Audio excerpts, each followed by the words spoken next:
Hi guys, it's Lisa Joy Young. I hope you're doing well. Today I have a really cute boy mask that is perfect for the Halloween season. Alright, so the first step is to get a sponge loaded with some light lime green. A really bright lime green is the best, and I'm using, I believe this is Tag lime green. So I have that on my sponge, and I'm going to sponge a square shape onto my forehead. So just all over the forehead really quickly. It doesn't have to be totally opaque. It doesn't have to be even, just a really quick wash of color. Right now I'm going to extend that down to my eyes. So I'm just going to go right over my eyes, down the bridge of my nose, making sure to fade it into the skin at about this point, and my other eye. And I'm going to drag it just down beneath my eye right here, and then in a kind of a rounded shape just to frame the eye area this way. So it goes square and then rounded under the eye. All right, so I have a wash of green on the whole top portion of my face. And if you've seen my other videos, you know that I rarely do face painted designs that go down past the nose. The reason for that is I think that they just look better when it only covers half the face. I think it's kind of a lot much when it is covering everything. And also when they eat, usually the full face designs get messed up anyways. So if you leave the mouth area clean, then the face painting will look really good throughout the entire party. All right, now I'm going to take some yellow. This is Fab Yellow on my sponge. And Frankenstein has a protruding forehead over the eyeballs. So I'm just going to quickly try to create that illusion by putting a highlight just across my brows. So it's just going to dip a tiny bit in the middle and then go up. I got some more yellow, and I'm just going to put it right on the cheekbones to help those kind of look like they're protruding as well. All right, for the next step, I'm going to create some quick forehead wrinkles. This could be skipped if you're in a hurry. I have some Tag dark green on just a round brush, and you just want to make sure that there's not much paint on there, so it's just going to be a dry brush kind of effect because we want them to be light. So I'm just going to go up, down, follow the line of the brows that you did. So up, down, and then up again. And one more right above it, kind of smaller. And up again. And then if you want to and you have time, you can kind of soften them just by rubbing your finger along them. All right, now I have some of that dark green on a chisel brush, and this is probably totally optional. You can skip it if you want. But I'm going to put it just on the insides of my eyes, and that's going to help when we do the black. It'll help it to blend in a little easier. Okay, I have my dark green done. Now I'm going to take some silver. You can use whatever silver. This is Diamond Effects silver, but I don't like it, which I'm sure I mentioned in another video. It's just the only silver I have, but I don't recommend this one. Okay, so I'm going to do the little screws, and these are usually in the neck, but we're not painting down there, so I want to show them up here. So I'm going to put them down in this empty space on my cheek. So just take your chisel brush. You could do it with a flat brush if you'd rather. And I'm going to do a short little stem like that. And then I'm just going to use the edge of my chisel to make the screw part. So go down and then use that rounded edge to make it going that way too. All right, now I have some Wolfe black on I believe this is a number 3 round brush, but you can use whatever size you're comfortable with. It really doesn't matter. And I'm going to do some eyebrows. Now, I think the classic Frankenstein didn't have any eyebrows, but that doesn't translate well for face painting, so we're going to put some on. And I'm just going to start about right here, and I'm going to bring it up to make him look a little bit angry, but you don't want to do it too much because then that will take away the effect of your overhanging eyebrow area here. So I'm going to start here, go up just a little bit, and end there. And then bring it down past my eyebrow. So you get that kind of a shape. Then I'm going to bring my brush back this way and loop it around and end it like that. So you want to go up and then end in a point.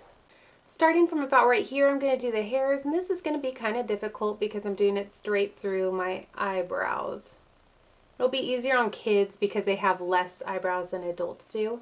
But I'll just do my best. And then at the top, I'm going to kind of flick it out like that. So they're gross, hairy eyebrows. Okay, so I got my eyebrows done. I'm looking a little angrier now. And I'm going to take my chisel brush again with the black on it this time. And I'm going to finish my eyes. So Frankenstein has really round, dark eyes. So I'm just going to do that with my black. So I'm going to follow the same round line that I did, and I'm going to use the same exact technique.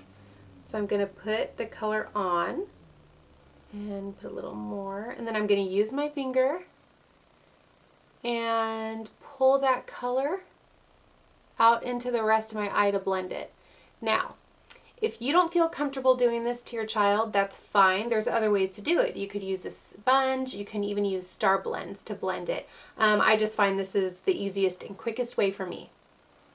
Now for the bottom, I'm going to kind of flick the brush and then pull, and that'll kind of give the illusion of wrinkles. Oh, maybe not. It covered it all up. Whatever.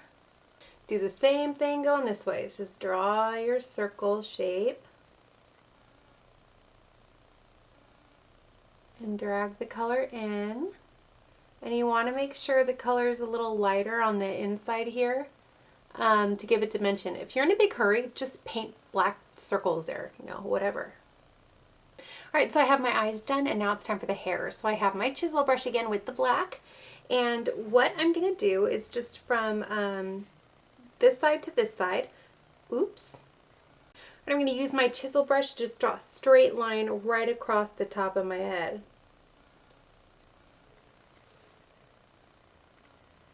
And the shape of it makes it really easy to do this quickly. And I'm going to take it and do the same thing, but I'm going to go straight down right into my eyebrow. All right, now I'm going to do little wispy movements for his hair. So I'm going to pull my brush down and then drag it to a point while sweeping it in directions. So I'm just going to do that all the way across, and that's why this is really perfect for to do his hair with. It makes it really fast and easy. So I got the hair done. Now I'm going to take a round brush. Once again, it doesn't really matter what size. And I'm going to go from this corner, go up across the head at a diagonal right into his hair for his bloody scar. Alright, I'm going to wait for that red to dry a little bit and take a really skinny brush and outline my screws. So I'm going to do a curved line here. So it looks like it's embedded into the skin. I'm just going to quickly outline it.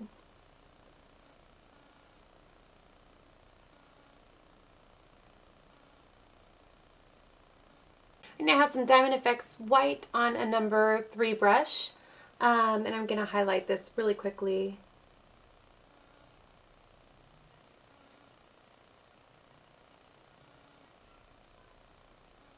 Alright, and I'm going to do my stitches as well.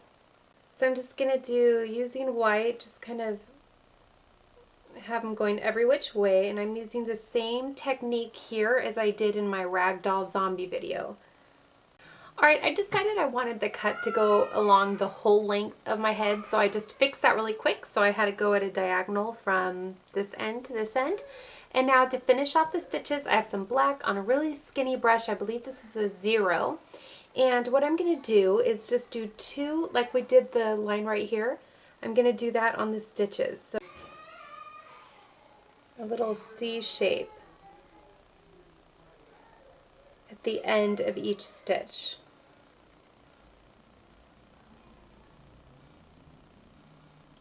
Just like that. If you're in a hurry, just stop here. But if you have a little extra time and want to make the stitches look a little more defined, you can continue going through these next couple steps. So what I'm going to do is just quickly give a really light outline to them. And then I'm going to do a little bit of shading. So I'm going to get most of the black off my brush. So first I would outline them all, then I'd get most of the black off, and then I would come up here and just do some quick shading at those C marks. So you outline like that.